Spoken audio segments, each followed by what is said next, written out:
It's bad for Alaskans, it's bad economics, and it's bad for the planet. If we free Alaska and the people here, we're going to more than double the oil flow through the pipeline. Today on the Morning Edition, a controversial push for Alaska's fossil fuels. Some big names from the president's administration are here this week. Some call their visit a message historic. Critics say it's anything but. Plus, he said he wanted them all to die. He had no regrets, and he would go back and do it again.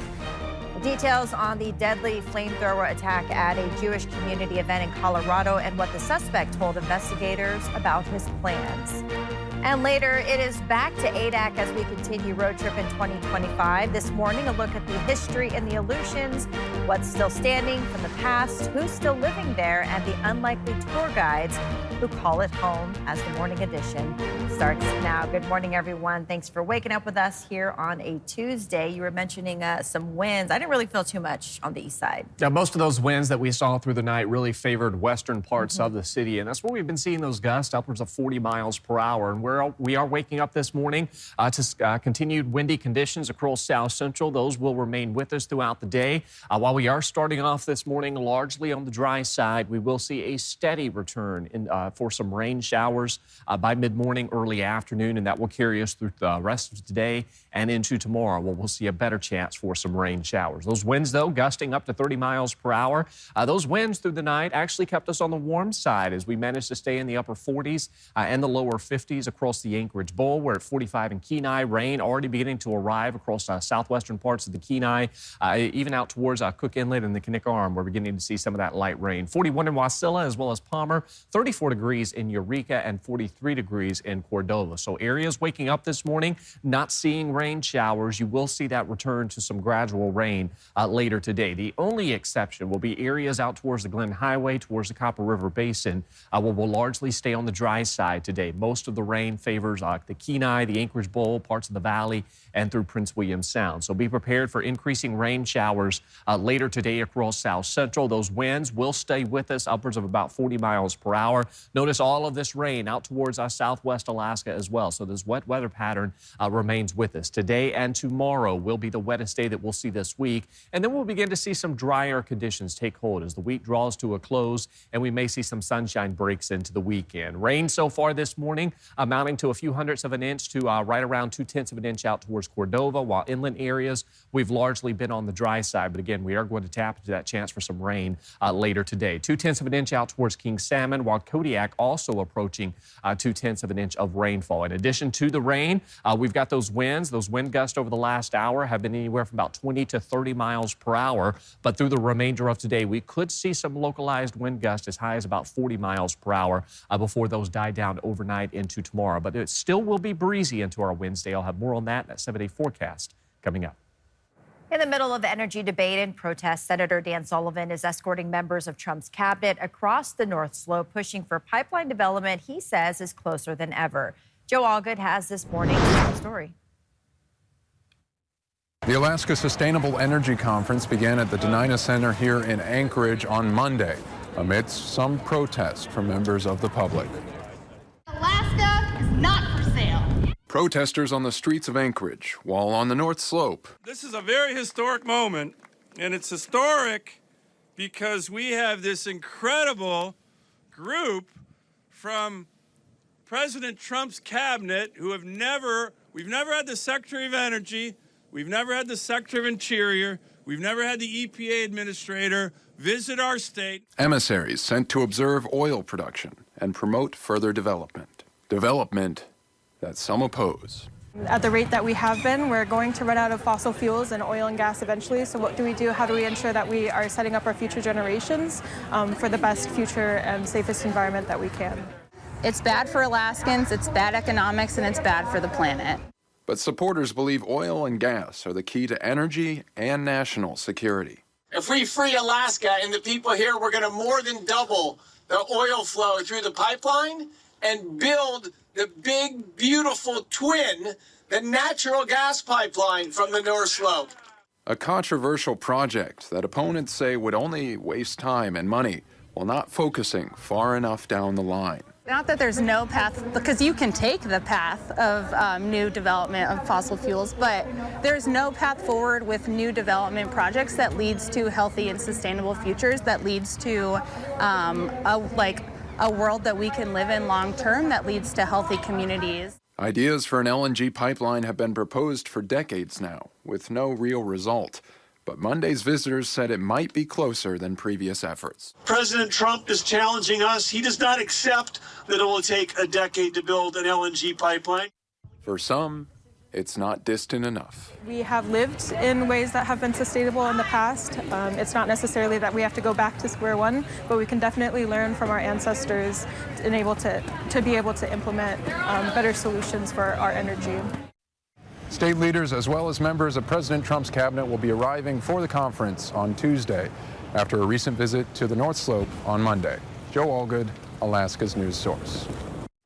We're hearing from the family of a 20-year-old man killed in a suspected DUI crash on the Seward Highway. Anchorage police say Iman Johnston was the passenger when the car went airborne early Saturday near Girdwood, landing on train tracks. These are pictures Johnston's family shared with us. The driver, 23-year-old Wyatt Flotry, told officers he had been drinking and using a dab pen.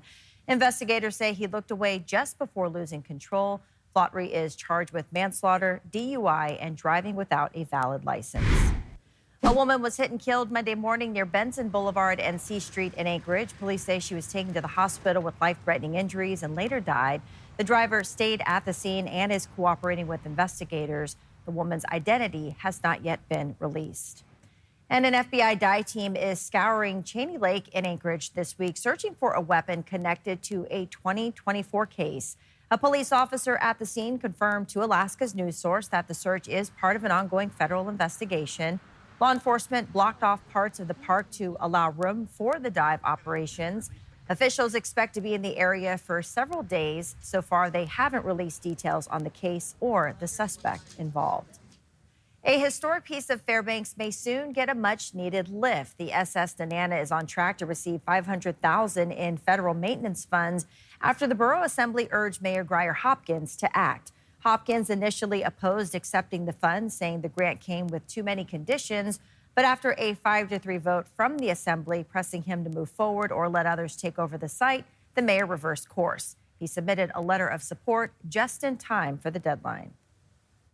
They have everything they need to put that application forth with our approval. And going forward, we'll continue to work with the Friends of SS Nenana, the Assembly, and the North Star Foundation to find a sustainable solution for the SS Nenana. It is the community and the people who actually own the boat. It was their voices that have stopped the destruction of this boat more than once. And it was their voices that let the Assembly listen to. According to Friends of SS Nenana, the funding will be used to give the historic boat a new coat of paint to protect its wood from the elements. Continuing in the interior, Fairbanks food trucks now have a place to park and serve permanently. The end-of-line food truck park is giving mobile vendors a centralized spot to set up shop, complete with utility hookups and leased parking spaces. The site includes amenities for customers, too, like indoor dining and restrooms. With more than 50 food trucks operating across the interior, many have struggled to find consistent locations. We have in-floor heat throughout. We've looked at efficiencies for the building very closely. We have a very cool system installed for even COVID mitigation, and so stuff like that. And it's built for year-round operation, and so that was the idea to going in, that we wanted a space that would not just be seasonal, but would extend through the seasons, be something that people go to year-round. The park provides space for 12 food trucks, with half of those spots having utility hookups. When we come back, these simple skills that could save someone you love. He said he wanted them all to die. He had no regrets, and he would go back and do it again. We've got the latest on the Boulder shooting. We'll be right back after the break. Rain set to make a return to South Central throughout the day with sustained windy conditions remaining with us. I'll have more details on that. But first, the sunrise, 4:32 in Anchorage, 3:59 in Juneau. Your full forecast is next. Today is World Bicycle Day, a chance to revisit that first wobbly ride and celebrate the power of the pedal. In Alaska, thousands bike for fun, fitness, or commuting. And despite snowy seasons, Anchorage alone has more than 500 miles of bike trails. Nationally, more than 364,000 bikes are built every day. That's 2.5 times more than cars. So whether you ride to work, race the trails, or you just roll for the fun, today is the day to celebrate cycling's simplicity and staying power. Of course, we know lots of cyclists out there. Of course, you always want to be watchful and look out for them, but nonetheless, rain or shine, Aaron, Alaskans get out and enjoy it. Yeah, and today is one of those days where we will be battling some of those rain showers that are set to move in here over the next couple of hours. And that's what we're going to begin to watch here today and into tomorrow across South Central. Of course, those gusty winds, they're still with us across parts of South Central, which could pose problems across the region throughout the day. And we're also going to see some gusty winds developing through the interior, particularly out towards the Alaska range. We'll see some areas of blowing dust. That's what we are expecting to see across the state. There's our area of low pressure. We continue to watch that continues to lead to gusty conditions as well as those rain showers. You can see most of the rain really favoring areas out towards Bristol Bay as well as the Alaska Peninsula. But we're seeing some of those rain showers beginning to build in across South Central. And while most locations are on the dry side to start off the morning, here over the next couple of hours, we will see that rain becoming steady at times. And it's going to continue to build back in across South Central through the afternoon and into the evening hours. Those winds have really been favoring areas of the eastern Aleutians, the Alaska Peninsula, and then here in South Central as well as out towards Delta Junction. Those winds have been gusting anywhere from about 25 to 50 miles per hour. And those south to southeasterly winds have been pumping in warmth across the region. As a result, we are waking up this morning here across parts of South Central where those winds have been with us through the night, sitting in the upper 40s to near 50 degrees. We got 40s out towards southwest Alaska, lower 40s out towards the Aleutians, still holding on to some chilly conditions along the slope with those temperatures in the 20s. And while we're still seeing some light rain showers for southeast, largely expecting dry conditions to remain with us today outside of the northern panhandle. For today across South Central, we'll see those temperatures likely stay in the low to mid 50s, largely due to those overcast skies and rain showers that are going to build back in across the region. And you can see the first part of the day will be on the dry side. It's really towards mid-morning, early afternoon where we're going to begin to see those scattered to periodic rain showers arrive with us. And once that builds in, it is set to stay with us. We'll see some dry breaks, but for today, we'll see that rain gradually build in. It'll kind of lighten up somewhat overnight, and then you can see a heavier douse of rain arrives into our Wednesday. And this is also going to bring the return to some rain out towards the panhandle as we welcome in your Wednesday night into Thursday. So the next couple of days continuing to favor these wet conditions. Of course, southeast saw a lot drier weather yesterday, and that will continue for today as well. When we're talking about the amount of rain that we're going to see, Prince William Sound out towards Seward, this is where we're easily going to see a couple of inches of rainfall accumulation. Out towards Kenai, we could see up to an inch of accumulation. I think it's overdoing it for Anchorage, but we still have the potential to see up to a half an inch of rainfall between today and Thursday morning before that rain does come to an end. So we'll be watching for that as that wet weather pattern remains with us. Mid to upper 50s across southeast with those showers to the north. The rest of the panhandle may see some sunshine breaks throughout the day, but largely expecting that cloud coverage. We've got those winds and rain building in across the Kenai. Not as windy across the Kenai as what Anchorage has been seeing, but we will see those winds up to 30 miles per hour. Through Prince William Sound, we could see some winds up to 35 miles per hour in Whittier, while Golconda will stay on the dry side. The bigger concern for you today will be that persistent southerly flow, where we could see winds up to 45 miles per hour. Into the valley, a chance for some showers and breezy conditions. The strongest winds will favor Palmer, where we have seen those winds gusting up to 40 miles per hour through the night. We'll continue to hold on to some of those sustained winds, even here in Anchorage. Where we'll see those rain and windy conditions remain with us with a high of 53 degrees. Rain showers stay with us through at least Thursday. We'll see some dry breaks. Of course, tomorrow brings that better opportunity for that rain. And then we'll dry out Friday into Saturday with some sunshine breaks before more rain arrives into next week. Thanks, Aaron. A new study says middle-aged women who drink 1 to 3 cups of caffeinated coffee a day may live longer and stay healthier. Researchers tracked more than 47,000 women for 30 years and found those with a daily coffee habit were more likely to avoid major diseases and maintain good mental and physical health. The benefits didn't show up with tea or decaf.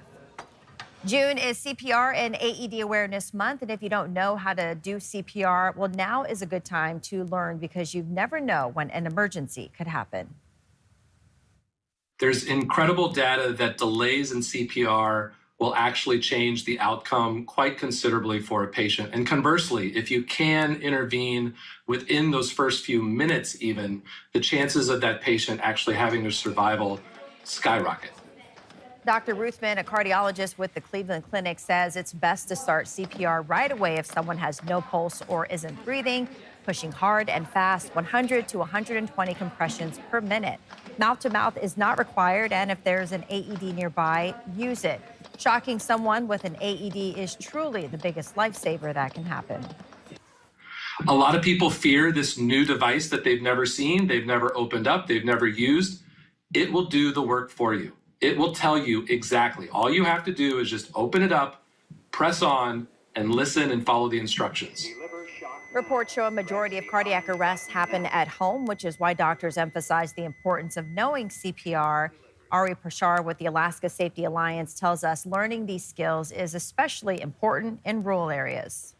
There's so many communities outside of those places that they're not going to be able to life flight very quickly. There are only so many life flights or choppers in Alaska to get you where you need to go from the middle of nowhere. In Alaska, CPR training is widely available through organizations like the American Red Cross, Frontier Safety, and Supply and Alaska Safety Alliance, among others. It is a skill set that can take minutes to learn, but can give someone else back a lifetime.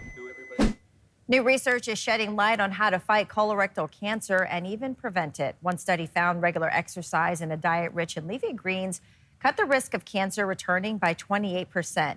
Another study showed anti-inflammatory diets helped patients in later stages live longer. And a new drug combo from Pfizer is showing early promise for advanced cases. Attorneys general from 16 states have filed a federal lawsuit against the Trump administration, claiming efforts to slash National Science Foundation programs are illegal. The suit comes after the agency began canceling grants worth over $1 billion, a move that could lead to massive layoffs. The White House is pushing for a 55% budget cut to the NSF, while more states join the fight to block it in court. Thanks for listening to our podcast. Click subscribe so you can get the latest podcasts from Alaska's news source automatically and stay up to date with breaking news and in-depth reporting available for free 24/7 with the Alaska's news source app.